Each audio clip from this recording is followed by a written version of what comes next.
Bueno, la diputada Lorena Borregar, como le daba yo cuenta, se reintegró a las actividades legislativas recientemente. Ella está en la línea telefónica y la saludo. Lorena, muy buenos días. ¿Qué tal, Emanuel? Buenos días. Gracias por darme la oportunidad de estar nuevamente en tu programa y mandar un saludo a ti y al auditorio. Muchas gracias. Oye, muchas cosas en torno a este asunto, en relación a este asunto de la famosa ley de seguridad. De entrada, cuestionan el asunto de tu enfermedad, o sea, como dando a entender que fue una estrategia, un pretexto para no presentarte en el Congreso. Esto lo acusa un diputado de tu bancada, del PRI. Sí, efectivamente, Manuel, ayer, pues como tú ya diste cuenta ampliamente, hubo un debate sobre el tema de seguridad que me parece que es un tema muy importante para nosotros como ciudadanos, pero también para quienes trabajan en el desempeño de una función pública tratando estos temas tan delicados y riesgosos. Y es importante señalar, Emanuel, que de ninguna manera, en mi caso y en el caso de ninguno de los otros legisladores que ayer subimos a tribuna, nos negamos a que esta iniciativa de ley se dé. ¿Qué es lo que nosotros estamos buscando o qué es lo que nosotros planteamos? Que se haga correctamente el procedimiento legislativo, que se cumpla con toda la técnica legislativa y que se sustente correctamente. ¿Por qué? Por el impacto económico que representa reformas a la ley en estos términos. De ninguna manera se trata de dejar en la indefensión ni al procurador, ni al secretario de gobierno, ni al propio gobernador del estado, que como él señalaba, efectivamente en el ejercicio de la función se pone en riesgo la vida de muchos funcionarios por el tema de la seguridad o de la inseguridad, no solamente en Tabasco, sino en todo el país. Sería actuar de manera insensible en caso nuestro oponernos a que esto se dé.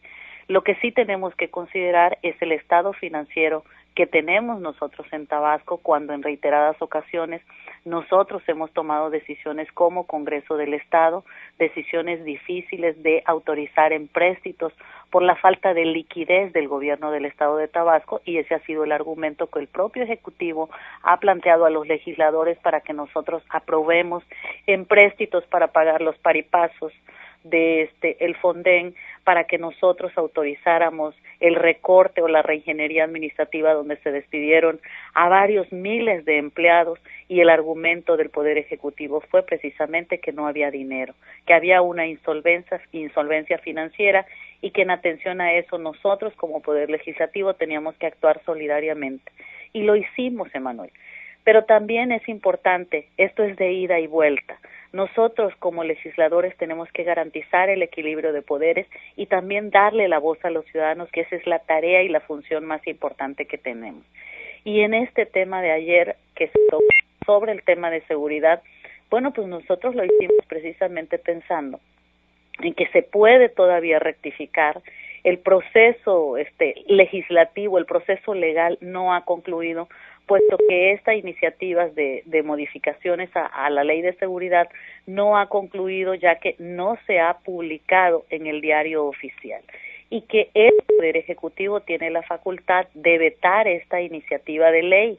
La puede vetar, regresarla al Congreso del Estado con las observaciones para que nosotros hagamos las modificaciones que corresponden, hacer correctamente las modificaciones, como lo señalaba precisamente el diputado Fernando Valenzuela, que tiene serias deficiencias, serias inconsistencias para garantizar que si vamos a buscar la protección de los funcionarios y de los exfuncionarios, lo hagamos de manera correcta, donde se considere la territorialidad de las leyes, pero también en los casos en que los funcionarios tengan que salir fuera del estado o fuera del país, si se va a considerar esta protección, cuáles son los criterios que se van a utilizar, que no se haga de manera discrecional, porque a veces hay quienes pueden solicitarlo y se les pueden negar como exfuncionarios, sino que se tienen que privilegiar criterios que están establecidos en el Sistema Nacional de Seguridad. En fin, que se haga con método, que se haga correctamente. Ahora, Lore,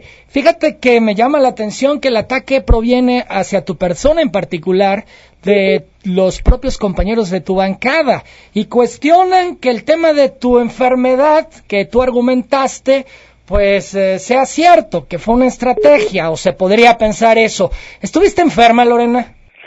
Sí, así es. Bueno, hay temas con los que ningún ser humano puede jugar, y ese es el tema de la salud. Si no hay salud, no hay nada. En mi caso, efectivamente yo me sometí a una operación programada, que hubo contratiempos y que tuve que ingresar en 2 ocasiones más al hospital porque se complicaron las cosas, y en razón de ello es que tuve que estar 45 días fuera de la Cámara de Diputados, atendiendo precisamente el tema de salud. Todo mundo lo sabe, tú lo sabes.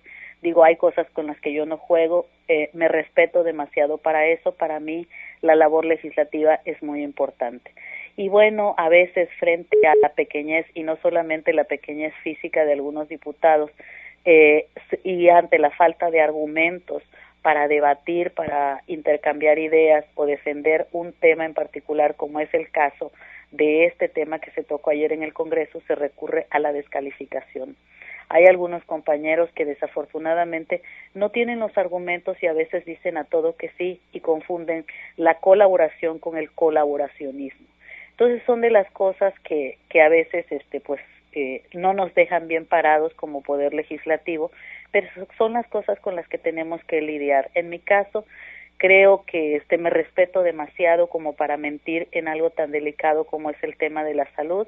Lo importante es, bueno, que ya estoy en condiciones, que ya regresé al Poder Legislativo y fiel a mi naturaleza y comprometida con el trabajo que yo he desempeñado como legisladora, pues a pesar de que hay temas que duelen a mi grupo parlamentario, que duelen a mi bancada, pues son temas que yo creo que se tienen que hablar, se tienen que discutir. Yo entiendo que esto genera molestia entre mis compañeros diputados, pero también entiendo que nosotros como legisladores tenemos que asumir la parte de responsabilidad que corresponde. Este es un compromiso personal. No todos se respetan a sí mismos en la función de legisladores, porque a veces no solamente piensan que este es algo que dignifica a quienes somos legisladores, sino que solamente ocupan un cargo porque se los regalaron o porque les dieron una concesión o una prebenda. En mi caso tengo muy claro la responsabilidad que implica ser diputada, ser representante popular y decir las cosas en su momento, en el momento correcto, pero también en el lugar correcto. No podemos, los ciudadanos, no podemos, quienes somos legisladores y representantes populares, guardar silencio y decirle a todo que sí al Ejecutivo. El equilibrio de poderes representa en el estado de Tabasco y en cualquier estado del país una responsabilidad, porque también el gobernador, también el Ejecutivo se equivoca. Y de eso se trata, de debatir las cosas y decir en su momento cuándo sí se pueden las cosas y cuándo no, aunque esto no guste. A mí, por ejemplo, me apena mucho escuchar al gobernador, que veo que da una respuesta no muy bien informada, porque genera la impresión como que a nosotros como diputados no nos interesa la vida de los funcionarios que trabajan en los temas de seguridad, que nosotros la respetamos y nos interesa, pero me parece que el gobernador debieran haberle informado correctamente cuál es el sentido de la propuesta que nosotros estamos planteando en el Congreso del Estado. No estamos planteando desechar o rechazar estas reformas a la Ley de Seguridad. Estamos hablando de perfeccionarlas, de meterle método, de especificar perfectamente cuáles son los alcances de esta ley y que se establezca cuál va a ser el impacto financiero que esta ley va a tener. Por supuesto que es importante proteger la vida del gobernador y del procurador y del secretario de gobierno.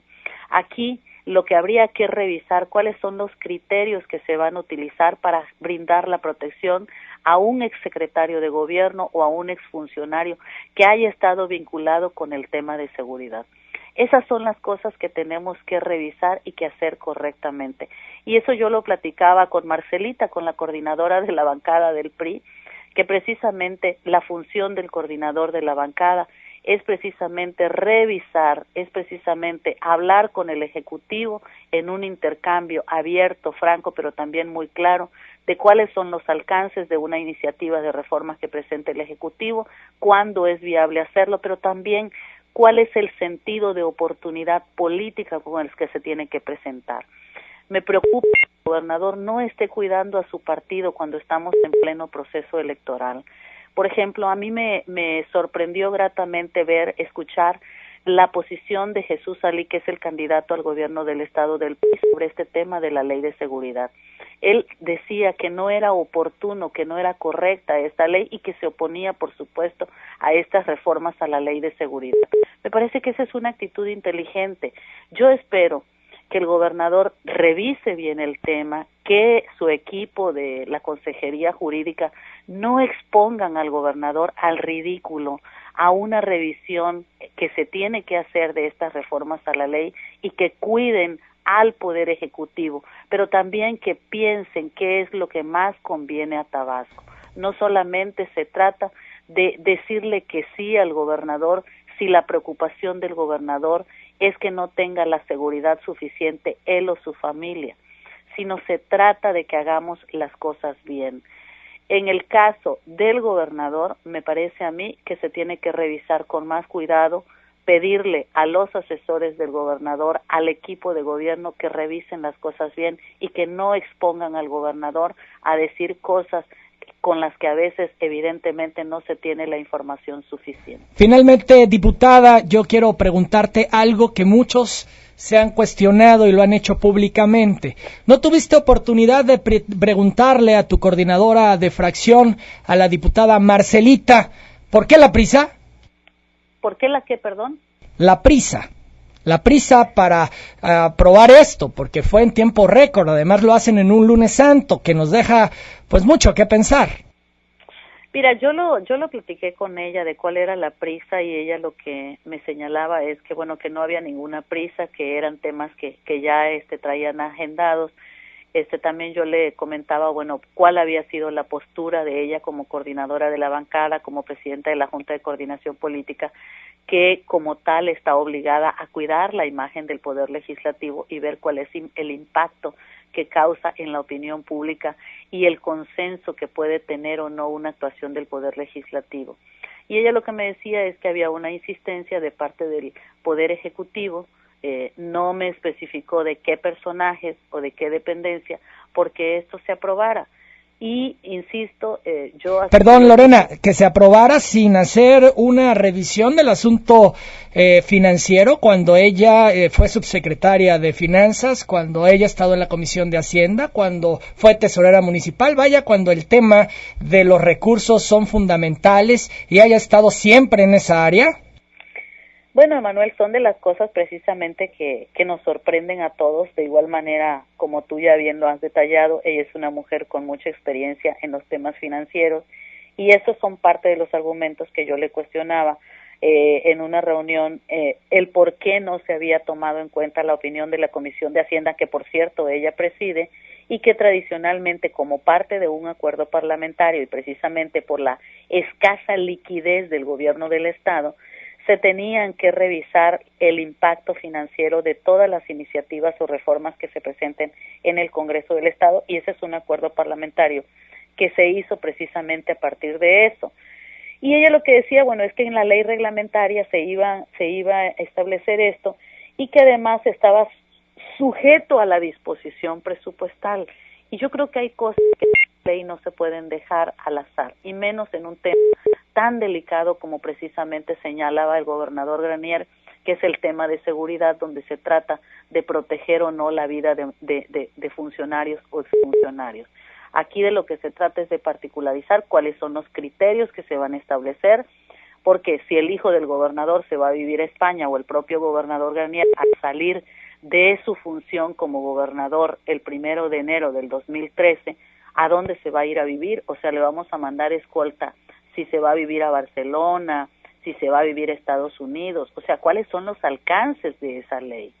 O sea, no solamente se trata de decir o de hablar de la disponibilidad presupuestal, sino de señalar cuáles son los criterios que se van a utilizar.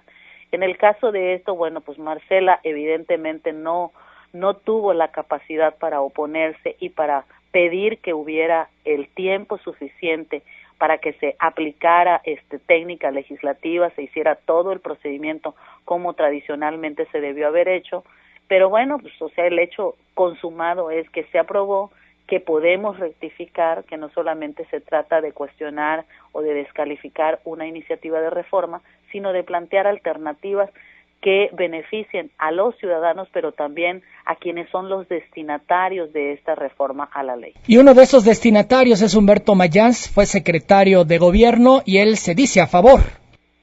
Sí, efectivamente, él fue secretario de gobierno y él, por supuesto, que sería beneficiario de esta ley. Él entiendo que se pronunció a favor de esto.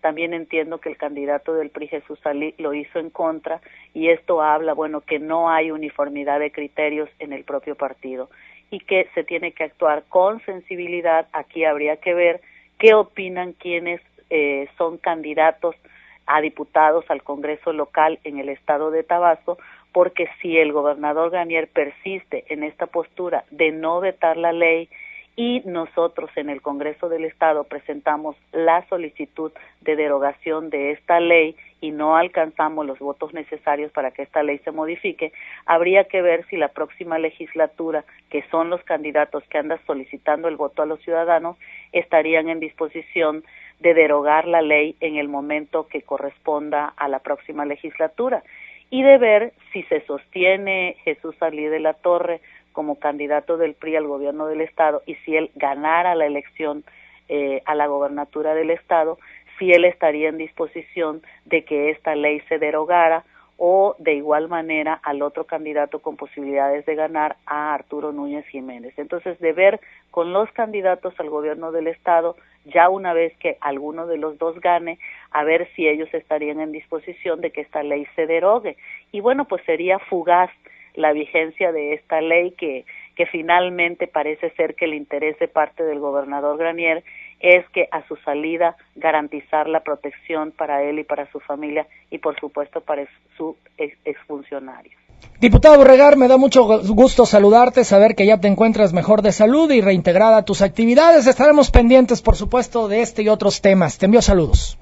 Muchas gracias, Emanuel, gracias por la oportunidad, insisto, de estar nuevamente en los micrófonos de telereportaje y agradecer desde luego todas tus atenciones. Muchas gracias, buenos días. Buenos días. La diputada Lorena Borregar, creo que por demás interesante, y sí llama la atención cómo la diputada Marcelita, bueno, como lo dice Lorena Borregar, pues que siempre ha dicho que hay que actuar con responsabilidad en el asunto de los dineros públicos.